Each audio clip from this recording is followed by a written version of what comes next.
Welcome back to the Caregiver Minute, where every weekday family and professional caregivers gather to refine their skills, gain inspiration, and prepare to serve.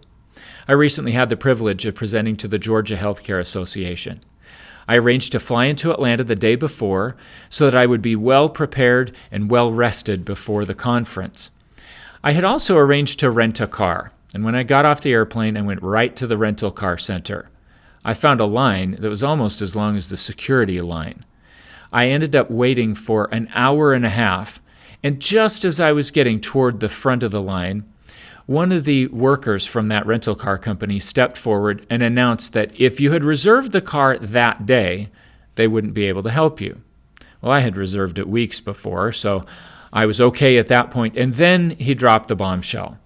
They were running so far behind on people returning their cars that they estimated it would be a 3-hour wait. It was already 6 o'clock at night, and there was a 45-minute drive to get to the hotel where the conference was going to be held. I thought, there's no way I can get in at 10 o'clock at night and be completely exhausted the next day. And so I arranged to take an Uber.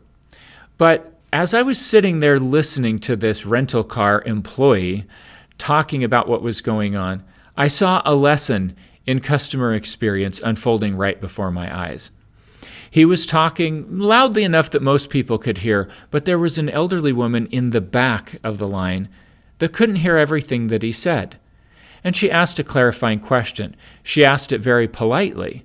And this employee had the gall to say, "I've already answered that. I'm not going to answer it again. I've got to get back to work taking care of these people." And a young man that was standing in line rushed to this woman's defense. He started calling out the worker and getting pretty mouthy with him, saying that he was being a jerk, that she asked a legitimate question. He ought to just answer the question. Everyone seemed to be frazzled. It's hard to stand on concrete for an hour and a half only to find out that you got a 3-hour wait if you're willing to wait that long. As I've reflected on this experience, I've come to recognize at least 2 key takeaways that can make a big difference for us in our relationships with others. One of the things the rental car company totally failed to do was to recognize how frustrating it would be for the customer to stand for an hour and a half on a concrete floor, moving slowly, when you've already traveled, in my case, clear across the country. I was exhausted at that point. I was hungry. You might even say I was a little bit hangry. And I'm grateful that I had the good sense to keep my emotions in check and not just lash out at the rental car company. But I thought about it, and I think other people were just sitting right on that precipice. It would have been a lot more effective had someone emerged from behind the counter at the rental car place and given regular updates and let people know what was going on. They knew long before they announced it that cars were coming in more slowly and it was going to be a much longer wait. They could have given that information sooner. They could have even passed out water. If this is a regular occurrence at this company, they might want to have some very inexpensive snacks available that they could offer people as a gesture that says, "I know that this is frustrating, and I'm so sorry. We're in it together. I want to do everything that I can to help you be more comfortable as we go through it." When we're interacting with another person, it's important to recognize as early as we can when they might be getting frustrated and to do whatever we can to give them a greater sense of power, a greater sense of control, and a sense that we understand what they're going through. There's a lot that we can tolerate if we know that someone else has an empathetic approach toward us, as opposed to being oblivious to the fact, hey, I'm really hurting here. This is putting me out. This is a frustrating situation.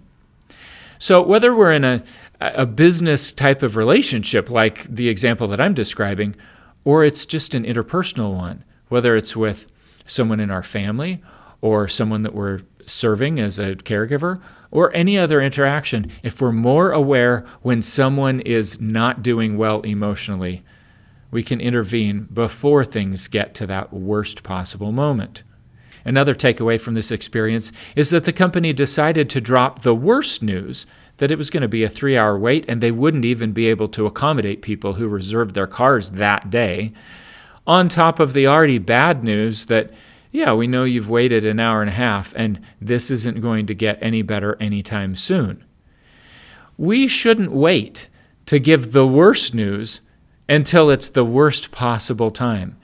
We should look for every opportunity to deliver bad news before things get really bad in other areas.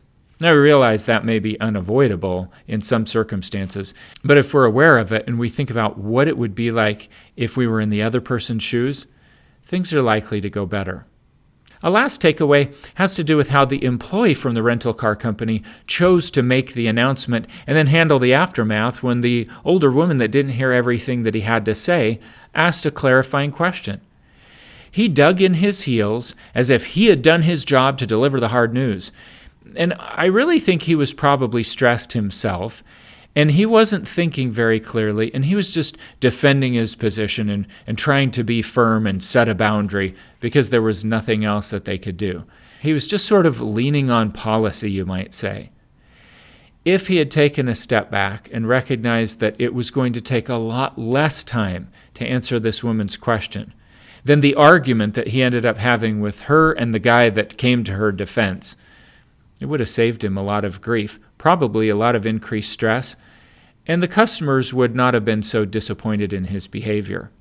At the end of all of this, I vowed to myself I would never try to rent a car from that particular company again. And they don't even know that they've lost a customer. They'll probably wake up years down the road and wonder where all of their customers went.